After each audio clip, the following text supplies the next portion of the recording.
Ya, ya.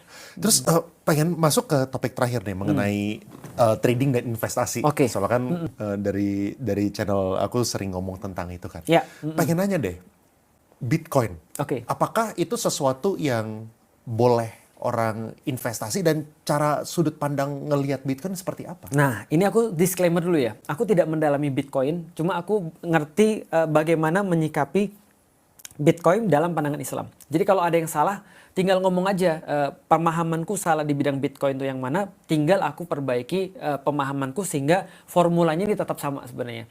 Formulanya di dalam Islam, Islam tuh ada concern pada 3 hal. Pertama adalah bagaimana cara mendapatkan harta. Yang kedua, bagaimana cara mengelola harta, termasuk mengelola adalah mengembangkan harta. Yang ketiga adalah bagaimana cara membelanjakan harta. Itu diatur di dalam Islam. Jadi hanya ada beberapa sebab-sebab kepemilikan di dalam Islam dan bagaimana cara mengelolanya dan bagaimana cara membelanjakannya. Nah, yang kita bahasnya yang di tengah ini nih, bagaimana cara mengelola uang ini. Nah, dalam kasus Bitcoin sebenarnya aku harus tahu dulu Bitcoin ini apa. Yang aku pahami Bitcoin ini adalah semacam kayak investasi, bukan mata uang. Kalau mata uang, that's okay. Selama kalau itu mata uang. Tapi kalau itu adalah investasi, maka kita lihat terjadinya itu seperti apa.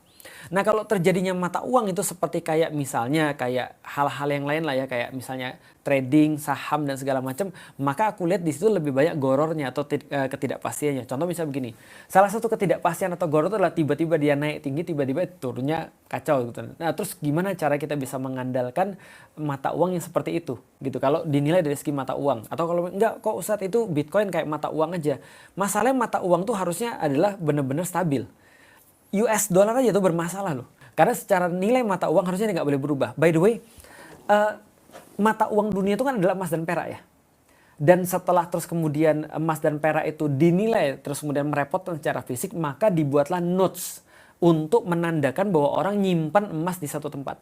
Contoh kayak gini misalnya, Koleon anggaplah bank atau bukan bank lah. Koleon, bukan Bang Leon ya. Koleon aku bilang gini, Koko kan pinter jagain ya. Koleon kan bagus nih tempat penyimpanannya. Boleh nggak nyimpanin emasku? Koleon bilang, bisa. Aku kasih emasku 1 kilo. Koleon ngasih tulisan, Felix Xiao nyimpen di sini 1 kilo emas. Itu namanya bank notes. Nah itu namanya uang tuh. Uang awalnya dari situ tuh. Aku belanja ini kepada Ko Agus misalnya. Ko Agus, aku pengen beli material Ko Agus. Ini berapa semua harganya? 1 miliar. Oh kebetulan 1 kilo waktu itu berharga 1 miliar. Kok daripada aku nguangin ini ke Koleon lagi dan aku bawa emasnya ke sini. Gimana kalau aku kasih ke Agus aja?